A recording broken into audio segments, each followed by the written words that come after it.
Cuando se desarrollaron los submarinos, tenían mala fama. Se habían producido numerosos accidentes y muchos marineros cuyas tumbas yacían en el fondo del océano. Tanto es así que el servicio de submarinos se ganó el apodo de servicio ataúd.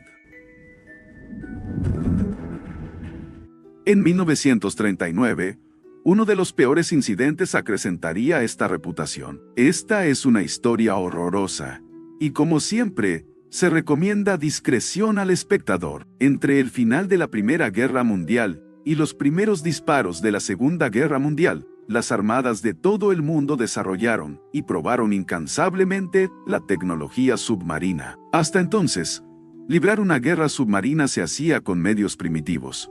Pero a principios de la década de 1920, se produjo un avance significativo en las capacidades submarinas. Los países compitieron entre sí para construir y desplegar submarinos más avanzados, capaces de sumergirse a mayor profundidad, más rápido y durante más tiempo que nunca. Al igual que otros países, Estados Unidos invirtió fuertemente en reforzar su armada con submarinos de vanguardia. En 1938, votó su clase de buques Sargo, equipados con una nueva batería de plomo, ácido resistente a daños en combate. Uno de ellos, el USS Squalus, fue uno de los primeros de su clase y capaz de alcanzar profundidades de hasta 76 metros, velocidades en superficie de hasta 20 nudos y distancias de 17.700 kilómetros, con un solo tanque de combustible. Incluso para los crecientes estándares de la tecnología submarina,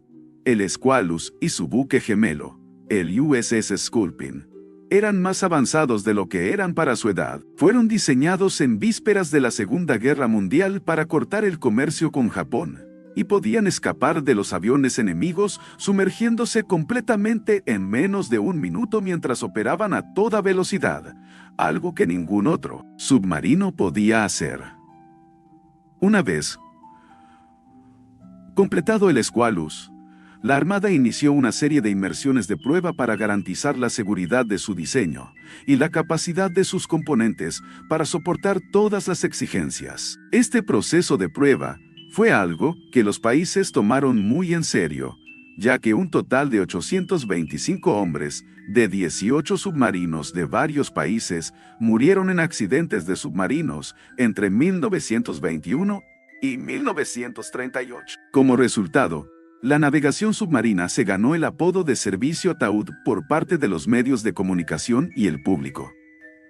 Pero los buques de la clase Sargo pretendían deshacer esa reputación. Afortunadamente, para entonces, durante sus pruebas, el Squalus cumplía sus funciones y propósito casi a la perfección. En la mañana del 23 de mayo de 1939, el Squalus partió de la desembocadura del río Piscataqua para otra inmersión de prueba con una tripulación de 53 oficiales y marineros. También participaron en el viaje 2 ingenieros civiles de la Armada y un representante de General Motors, quien había diseñado las baterías. Luego, bajo el mando del contraalmirante Oliver F. Nakin, el submarino se dirigió hacia la costa de New Hampshire, a pocas millas de la isla de Shoals. Las pruebas del día incluirían maniobras submarinas, varias inmersiones y reapariciones, y sería una prueba tan rutinaria como las que había enfrentado el buque. Alrededor de las 9 de la mañana, la bocina sonó en todo el submarino, indicando una orden de inmersión pendiente del capitán. En ese momento, el submarino estaba en la superficie y navegaba a 16 nudos, y el almirante se encontraba tras un gran panel en la sala de control, lleno de luces que se iluminaban en rojo o verde, según el estado de las diferentes partes del barco. El proceso de inmersión dependía en gran medida de la tripulación de la sala de máquinas, y al sonar la bocina, debían apagar rápidamente los motores diésel y cerrar las rejillas de ventilación antes de que el barco se sumergiera. Justo antes de dar la orden oficial de inmersión, el almirante se aseguró de que todo el panel se iluminara en verde. Y luego, cuando todo pareció estar en orden, dio la orden final y el Squalus se sumergió. Sin embargo, al hacerlo, sintió una ligera presión en los oídos justo antes de que sonara el intercomunicador con un marinero gritando que el barco volviera a la superficie. A pesar de lo que indicaba el tablero, uno de los respiraderos seguía abierto de par en par y el agua de mar se filtraba a raudales en las salas de máquinas. El almirante Oliver se quedó mirando con incredulidad. Lo que informaba su tripulación era imposible a juzgar por lo que veía, pero, en cualquier caso, ordenó inmediatamente que se volaran los tanques de lastre para que el escualo subiera a la superficie lo antes posible. Sin embargo, para su horror, el submarino entró en agua más rápido de lo que podía emerger. Y tras un ascenso inicial, el escualo se detuvo. Mientras tanto, en la sala de máquinas, la tripulación luchaba contra un torrente de agua, intentando sobrevivir mientras el barco se inclinaba 45 grados y luego iniciaba un rápido descenso hacia el fondo marino. Y fue entonces cuando Oliver se enfrentó a una decisión que ningún oficial quiere tomar. Sabía que la supervivencia de cualquiera a bordo dependía del cierre de las puertas estancas entre la sala de control y los compartimentos de la sala de máquinas. Sin embargo, al hacerlo, quienes aún estuvieran dentro quedarían atrapados mientras se inundaban por completo. Pero, al mismo tiempo, no cerrar los compartimentos garantizaría la muerte de todos a bordo. El almirante Oliver era conocido por su disciplina estricta y sensata, y su tacto tenía una muy buena razón de ser en los submarinos. Cualquier decisión o acción a bordo puede resultar en un desastre. Simplemente no había margen de error. Y en momentos como ese, por desgracia, no había espacio para la humanidad. Oliver entonces dio la orden de sellar el compartimento de la sala de control con los hombres dentro. Mientras el responsable de esta orden, un hombre llamado Lloyd Manus, empezó a usar toda su fuerza para cerrar la puerta de 90 kilos. Oyó los gritos de los hombres rogándole que esperara. Pero no había tiempo. El agua ya corría hacia el mamparo que tenían detrás. Así que tuvieron que sellar la puerta del compartimento de inmediato. Al cerrarla, varios de los que luchaban contra el agua lograron ponerse a salvo antes de que se cerrara de golpe. Luego, giró la rueda y se aseguró de que fuera estanco, sellando así el destino de quienes permanecían en los 4 compartimentos inundados del submarino, incluyendo a Sherman Shirley, el mejor amigo de Lloyd. Trágicamente, la boda de Sherman estaba prevista para el domingo siguiente, y Lloyd debía ser su padrino. Entre los demás, 17 tripulantes intentaron aislarse en la sala de torpedos y 9 en la sala de máquinas y las salas de baterías traseras. Un hombre incluso subió por una escotilla e intentó abrir la puerta que daba al océano, pero la presión del mar era demasiado fuerte para empujarla. El escualo continuó cayendo hacia el fondo mientras las baterías de los compartimentos de inundación se consumían por el agua, y como si el descenso incontrolado no fuera suficientemente aterrador, las luces parpadearon antes de apagarse, sumiendo a la tripulación en la oscuridad total. Esto provocó un nuevo problema. El electricista jefe, Lawrence Gaynor, tomó una linterna y se metió en el espacio de acceso donde se almacenaban las baterías. Dado que las baterías ocupaban toda la quilla del barco, muchas ya estaban sumergidas, pero los que no lo estaban mojados y corrían el riesgo de incendiarse. Lawrence también notó que perdían voltaje rápidamente, lo que provocaba que se incendiaran. Y si el calor alcanzaba la celda de la batería, se produciría una explosión que abriría el casco por completo. Incluso para cuando llegó a las baterías, ya humeaban y se estaban calentando hasta el punto de no retorno. Entonces, accionó uno de los interruptores de desconexión y el destello lo cegó por completo. Así que, sin ver, tanteó la otra batería restante y logró encontrar el segundo interruptor para evitar que explotara, evitando por poco un incidente mucho más grave. De vuelta en la sala de control, no tenían ni idea de la profundidad de la caída. Y el submarino solo estaba diseñado para una profundidad máxima de 76 metros. Si el fondo del océano estaba mucho más lejos, Existía la posibilidad de que el submarino implosionara antes de tocar tierra. Solo podían esperar en silencio y oscuridad, mientras el submarino se adentraba cada vez más en el océano. Entonces, afortunadamente, y con un fuerte golpe, la mujer impactó contra el fondo del Atlántico a una profundidad de 73 metros. Al hacerlo, se detuvo, completamente perpendicular a la superficie.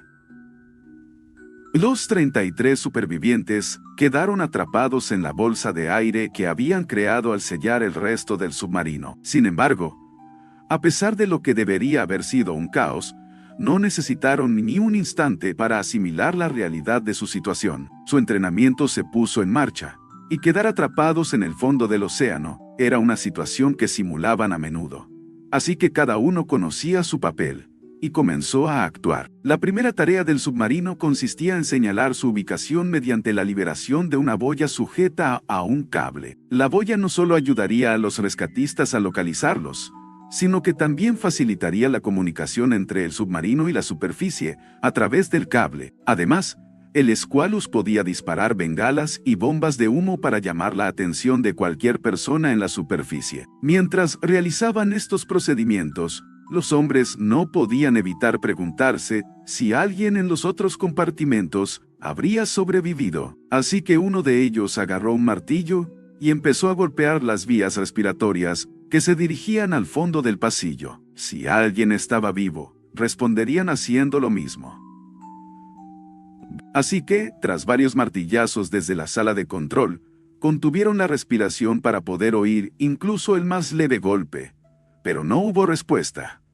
Era una realidad que no querían afrontar. Pero se confirmó que casi la mitad había muerto. De vuelta en la sala de control, Oliver ordenó a algunos hombres que tomaran los suministros de emergencia, que incluían comida, linternas, oxígeno, mantas absorbentes de dióxido de carbono y abrigos. Sabía que probablemente habían estado esperando y sin electricidad, así que pronto haría mucho frío.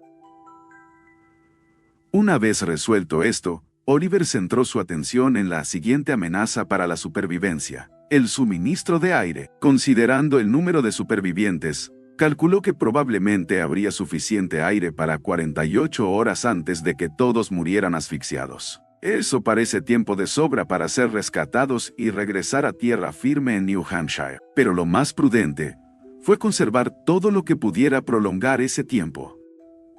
Oliver dividió a los hombres en dos grupos, colocó a 10 de los más sanos y jóvenes en la sala de torpedos, más fría, y mantuvo a los 23 restantes en la sala de control, más cálida. Uno de los hombres comenzó entonces a repartir dispositivos llamados pulmones Momson, aparatos de respiración que pueden usarse desde una profundidad razonable para nadar hasta la superficie. La tripulación del Squalus se encontraba a 12 metros de profundidad de la que estaban preparados para las MOMS y los LUNGs, y no se sabía con certeza si ni siquiera trabajaban a esa profundidad. E incluso si lo hicieran, nadie sabía si tendrían suficiente aire para llegar a la superficie. Por lo tanto, estos tendrían que usarse como último recurso. Luego, una vez repartidas, Oliver les indicó a los hombres que durmieran la siesta lo más que pudieran para evitar respirar con ansiedad. En poco tiempo, la temperatura en el submarino alcanzó los 2 grados C, 35 grados F. Y el casco interior estaba empezando a formar una capa de hielo. Algunos hombres lograron dormirse, pero otros no. Y para mantener la calma, algunos se pusieron a silbar una melodía. Solo tendrían que esperar a que llegara el rescate o se agotara el aire, lo que ocurriera primero. Cuando el Squalus no regresó al astillero a la hora prevista, su buque gemelo, el Sculpin, se preparaba para zarpar de New Hampshire hacia Panamá. Pero al enterarse de que el Squalus estaba en problemas, el Sculpin zarpó y se dirigió a toda velocidad a las coordenadas que les había dado la Armada. Sin embargo, al llegar a ellos, el capitán del Sculpin, Warren Wilkins, se quedó perplejo al no ver la boya de emergencia por ningún lado. Esto se debió a que, con las prisas por iniciar la búsqueda del Squalus, las coordenadas se anotaron incorrectamente y el Sculpin se encontraba en la zona equivocada. De no ser por uno de los vigías del barco que detectó una bengala más lejos, el Squalus podría no haber sido encontrado jamás.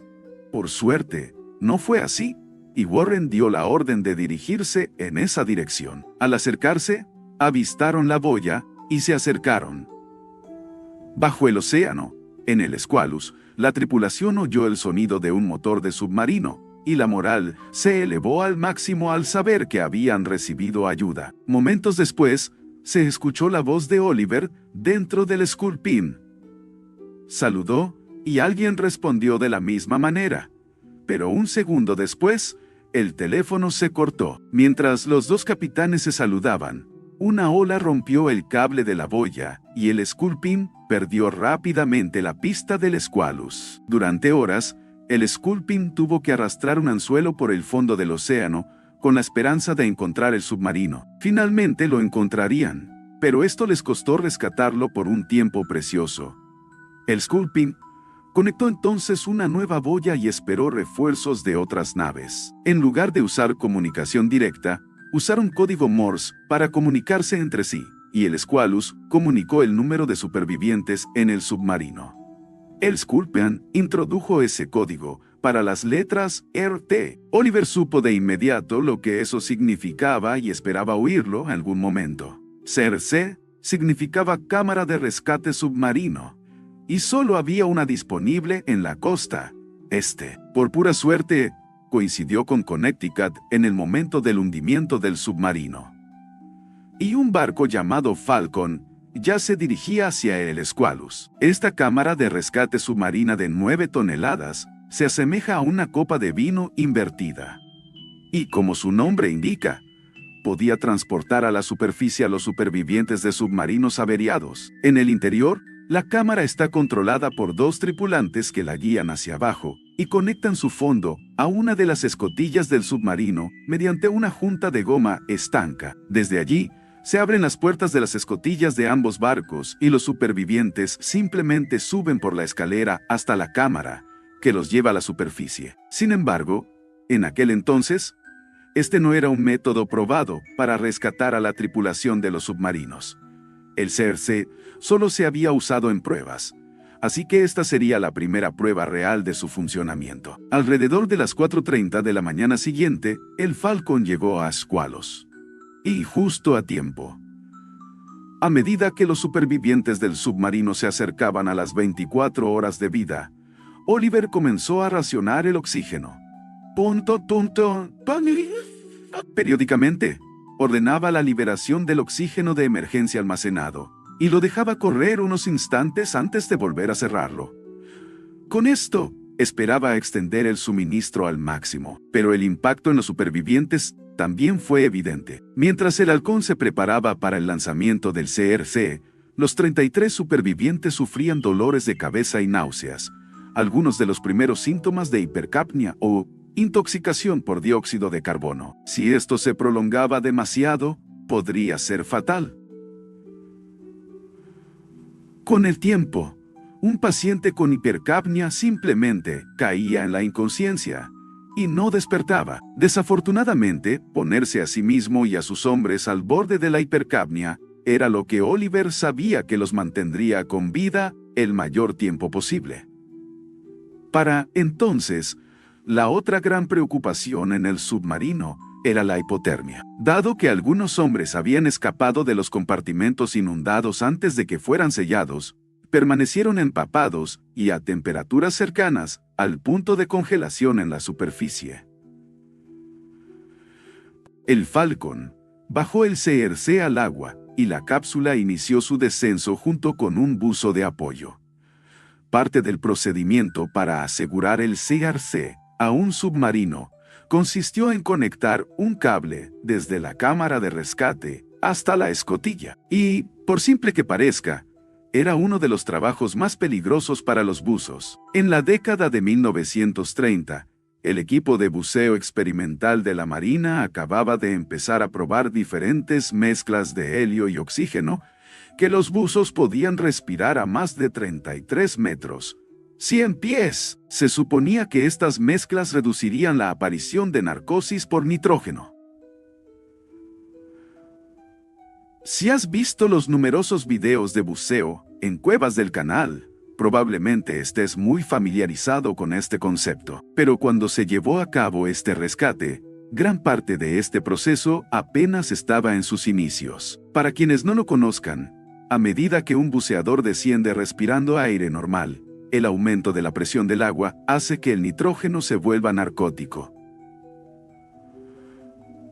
Los buceadores pueden entonces desorientarse y experimentar euforia, a la vez que pierden sus habilidades motoras y su capacidad para resolver problemas.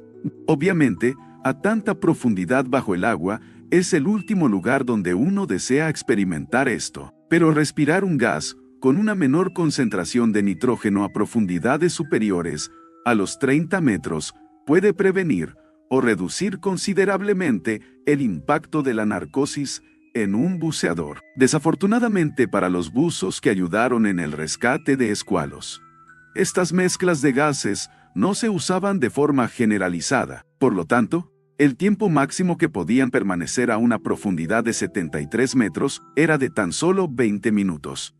En cualquier caso, el buzo descendió antes del CF y comenzó a sufrir síntomas de narcosis antes de llegar al sujeto. Esto provocó una fuerte colisión con el escualo. A pesar de ello, logró orientarse y ató con éxito el cable a su espalda. El CRC descendía lentamente, y una vez cerca del submarino, los dos hombres que lo controlaban en el interior maniobraron la cámara y lo colocaron sobre la escotilla. Una vez sellado herméticamente, se bombeó el agua, y cuando estuvo limpia, los hombres dentro del submarino comenzaron a girar la rueda de la escotilla. Al abrirse, entró agua por un segundo, pero afortunadamente era solo una parte del agua residual del punto de conexión. Un segundo después, vieron al hombre dentro del CRCDC, de pie, con mantas y café. Estos suministros eran muy necesarios para los hombres que estaban mojados y con frío. Y lo más importante, finalmente, esto parece una clara indicación de que podrían salir con vida del fondo del océano. Una vez conectado el CRC y establecida la comunicación, los hombres comenzaron a planear la manera de llevar a todos a la superficie sanos y salvos. Solo había espacio para 8 tripulantes a la vez, así que Oliver los dividió en grupos según su condición. Los que se acercaban a una hipotermia severa irían primero, y los que estuvieran en mejor condición irían últimos. Una vez aclarado esto, se abrió la escotilla y el CRF comenzó a regresar a la superficie. Ahora, a pesar de estar tan cerca de la seguridad, el tiempo entre la salida y el regreso del CRF se sentía insoportablemente largo, y el racionamiento de aire no hacía el peso más soportable. Los hombres llegaban a un punto en que la cabeza les dolía tanto por la hipercapnia que esperaban desesperadamente a que Oliver volviera a activar el oxígeno. Además, un viaje de ida y vuelta del CRC tomó aproximadamente 3 horas y media. 1 hora para descender, aproximadamente 1 hora para acoplar y cargar la cámara, y luego otra hora y media para llegar a la superficie. Para entonces, dado que los supervivientes llevaban más de 24 horas atrapados, aún existía la posibilidad de que el submarino se quedara sin aire antes de que todos estuvieran a salvo. Tras 3 viajes exitosos, solo quedaban 10 en el grupo final, uno de los cuales era el almirante Oliver. Llegado el momento, él y los demás abordaron el SRC y, una vez cerradas las escotillas, la cámara se elevó de las borrascas e inició un último viaje a la superficie. Sin embargo, durante el ascenso, uno de estos cables estabilizadores se atascó, provocando que la cámara se detuviera abruptamente alrededor de los 45 metros ETI. Al mismo tiempo, esto provocó que el cable que conectaba el cabrestante del Falcón con la parte superior de la cámara se deshilachara. Durante este proceso, todos menos 2 de los 7 hilos que constituían la línea de vida de la tripulación se rompieron. Uno de los buzos tuvo que volver al agua y descender para evaluar la situación.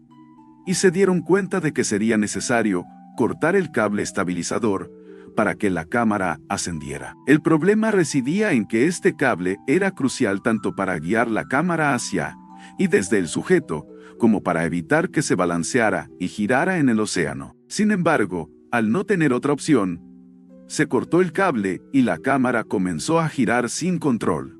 Para reiniciarla y determinar qué hacer a continuación, los operadores bajaron el RCRC y lo depositaron en el fondo del océano. Esto significaba que los últimos supervivientes se encontraban a menos de 60 metros de un lugar seguro. Pero, una vez más, estaban varados en el fondo del Atlántico. De vuelta en el Falcón, existía la preocupación de que el último cable también pudiera romperse. Tras una breve conversación, los rescatistas decidieron no usar el cabrestante y, en su lugar, subieron la campana hasta la mano de 240 pies. Fue un proceso insoportable que duró 4 horas. Unas 40 horas después de hundirse en el fondo del océano, la tripulación superviviente del Squalus se salvó. Muchos de ellos necesitarían atención médica, y algunos incluso permanecieron hospitalizados un tiempo, pero todos sobrevivieron. Una vez que se calmó el polvo del rescate, el siguiente paso para la Armada fue averiguar cómo rescatar el Squalus. Era un submarino nuevo y muy caro, que se encontraba a una profundidad manejable, así que la Armada no quería dejarlo allí. Pero al mismo tiempo, nunca se había intentado una operación de salvamento como esta. Sin embargo, durante 4 meses, la Armada trabajó casi sin descanso para sacar el submarino a flote mediante una serie de ensayos. La primera idea fue unir pontones desinflados con largas cadenas. Los buzos deslizaban las cadenas por debajo del Squalus antes de inflar los pontones. Sin embargo, en el primer intento, una vez que los pontones se llenaron de aire, el Squalus inició un ascenso descontrolado, y al salir a la superficie del océano con una velocidad ligeramente superior a la esperada, se desprendió de las cadenas y comenzó un segundo descenso hasta el fondo del océano. Al final, se necesitaron 5 intentos diferentes, utilizando diversos métodos para sujetar los pontones, antes de que el submarino pudiera ser remolcado de vuelta al astillero de la Armada. Una vez asegurado allí, se drenó el agua de los compartimentos inundados y se recuperaron 25 de los 26 cuerpos. Durante uno de estos intentos de salvamento, una de las escotillas se abrió de golpe y un cuerpo salió del submarino a la deriva, hundiéndose en las profundidades y nunca fue recuperado. Una vez examinado el Squalus, para alivio del capitán y la tripulación, se descubrió que el problema era una falla mecánica y no un error humano. Esta falla impidió que algunos respiraderos se cerraran correctamente, algo que no fue detectado por el panel de control. Oliver fue elogiado por su excepcional liderazgo, valentía y manejo del desastre, pero atribuyó el mérito a la tripulación bajo su mando. En un informe que redactó para la Armada, Oliver explicó que había presenciado un verdadero ejemplo de camaradería y amor fraternal, y que cada tripulante se sentía responsable de la vida del hombre a su lado. Y juntos lo superaron compartiendo mantas y acurrucándose en grupos para mantener el calor corporal. Los que estaban en mejor situación se sacrificaron por los que estaban en peores condiciones. Incluso Oliver le entregó su abrigo a uno de los tripulantes con hipotermia. Oliver también dedicó espacio en su informe al acto desinteresado del electricista Lawrence. Para el capitán, la rapidez de reacción de Lawrence al desactivar las baterías restantes para evitar la explosión fue lo que realmente lo salvó. Y esto también le costó caro. Al desactivar la primera batería, se completó un circuito que envió rayos por el casco, tan brillantes que vivió el resto de su vida con problemas de visión. Una vez finalizadas todas las investigaciones, aunque los daños a las Indias fueron cuantiosos, finalmente podrían ser rescatadas. Tras las reparaciones, fue puesto en servicio nuevamente como USS Saifish, y 3 de los supervivientes del Squall incluso regresaron para formar parte de la tripulación Entre los demás, 4 murieron en combate durante la Segunda Guerra Mundial, y el almirante Oliver nunca volvió a comandar un submarino. En su lugar, optó por convertirse en oficial de ingeniería del USS California, que resultó ser un objetivo durante Pearl Harbor. Pero afortunadamente, estaba en tierra cuando comenzó el ataque y sobrevivió. 2 años después, el Sculpin fue hundido por un destructor japonés, y estos Sailfish le devolvieron el favor hundiéndolo.